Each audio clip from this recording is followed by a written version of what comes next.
Hippo, c'est le nom du seul en scène qu'interprète Lucas Andrieux.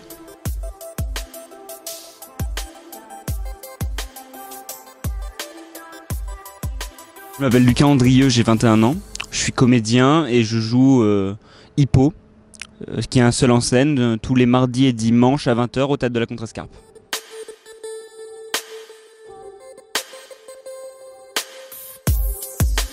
Très jeune, j'étais intéressé par le théâtre, par tout ça, à 6 ans.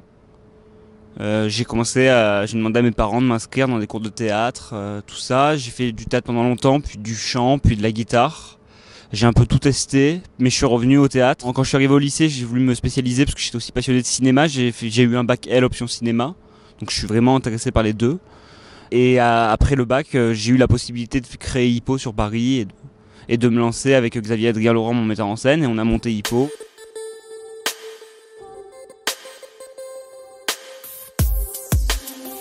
C'est un solo théâtral. C'est un jeune qui va faire un constat sur sa vie et qui va se rendre compte que son côté hypocondriaque, le fait qu'il soit précoce intellectuellement, maniaque, ça l'a coupé du monde. Il est en marge avec le monde et du coup il va revenir sur sa vie et c'est poétique et c'est touchant et c'est drôle et on va se rendre compte qu'il y a deux facettes dans le personnage d'Hippo. Hypocondriaque. Hypocondriaque. Ça vient de hypocondre, du grec hypo, sous, et chondros, cartilage des côtes.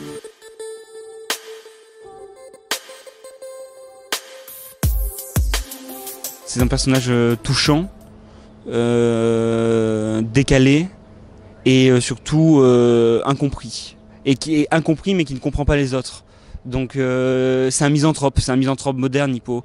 Il aime qu'on soit franc, il comprend pas pourquoi on doit faire semblant. Il comprend pas pourquoi il doit y avoir une norme et pourquoi du moment que lui il ne veut pas manger gras, il ne veut pas manger, il fait attention à tout ce qu'il mange, il fait attention dans les lieux publics, il touche pas les barres des métros, du bus.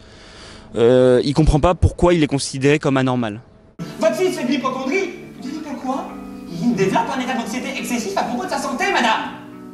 Quand mon père a résumé, le docteur est en train de t'expliquer qu'on a fait un emmerdeur. 1 heure après, le prénom d'Hippo m'est tombé dessus. Il est coupé du monde, mais il a une vraie sensibilité et parfois il peut devenir très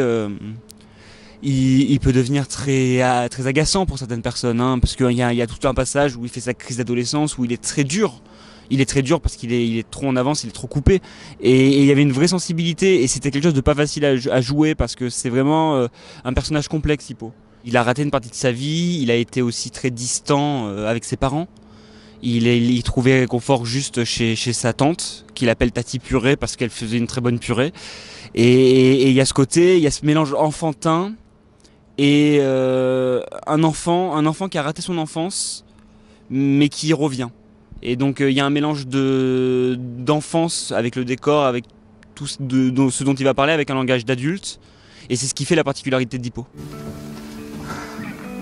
Heureusement, il y avait Tati Purée. On l'appelait comme ça parce que c'était le seul plat qu'elle faisait. Ah, je l'aimais bien parce qu'elle a préparé avec pas trop de lait et jamais de beurre. Elle disait toujours que le beurre ça fait grossir et que le gras c'est mauvais pour la santé.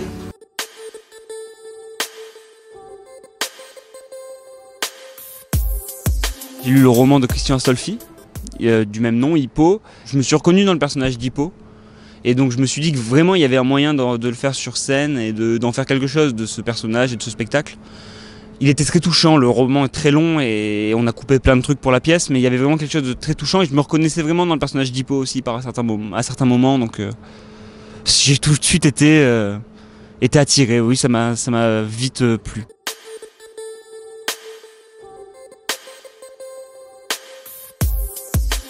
Oui, il est venu voir le spectacle 2 fois, il a beaucoup aimé et il a surtout trouvé qu'on avait respecté le texte et c'était très important, c'était aussi ce qu'on voulait, respecter vraiment le livre qui est un très beau livre, c'est un très beau texte, Hippo. On a rajouté aussi notre sauce, hein, forcément, il y a des trucs qui ne sont pas du tout dans le roman, mais on n'a jamais dénaturé et on a toujours gardé la trame narrative et c'est vrai qu'il a beaucoup aimé le roman n'a jamais été édité aussi. Donc du coup, c'est vrai qu'il n'y a pas de... Pour le public, il n'y a pas de moyen de vérifier. Tati Purée était la seule à posséder l'outil le plus indispensable à mon avenir. Oh, le Vidal! Le dictionnaire médical! Le Vidal, c'est un peu comme Doctissimo. Sauf que les gens qui écrivent dans le Vidal ont fait des études. Enfin, en principe.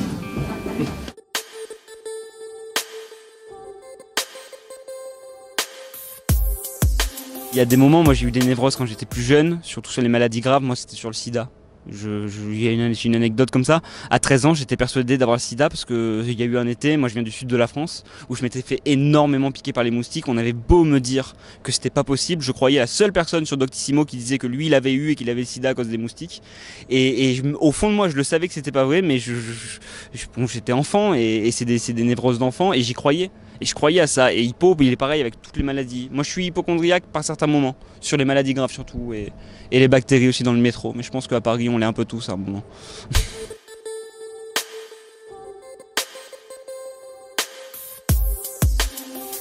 Alceste dans le Misanthrope, c'est vrai que c'est des rôles en classique qui me plaisent. Après, et jouer un empereur aussi, je sais que j'aime bien Caligula, tout ça. C'est que c'est des jouer un empereur romain, je sais pas pourquoi, Titus, c'est des rôles qui m'attirent. Ou des rôles assez libres, où on peut faire vraiment un truc où il y a une certaine démence, c'est vrai que c'est des rôles classiques qui me plaisent.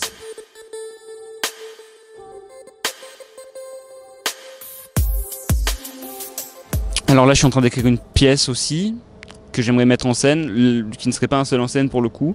La mise en scène m'intéresse beaucoup. Après, des projets avec Hippo, on aimerait faire Avignon en 2019 et poursuivre à la Contrescarpe. Là, on a des très bons retours depuis la reprise et c'est vrai que c'est très touchant. On a été élu coup de cœur de Théâtre Online il y a une semaine. On a beaucoup de presse qui sont venus et qui vont sortir des articles et pour l'instant les retours qu'on a sont très satisfaisants. Donc on aimerait poursuivre, on aimerait continuer. Hippo va tourner en province aussi, j'ai quelques producteurs qui sont intéressés.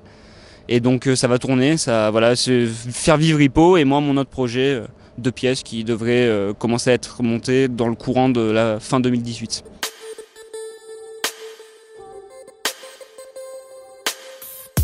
C'est un bon moment partagé, c'est-à-dire que les gens sortent en général, enfin j'espère, en ayant passé un bon moment. Mais c'est aussi un très bon moment en tant qu'acteur. Hippo, c'est un terrain de jeu énorme.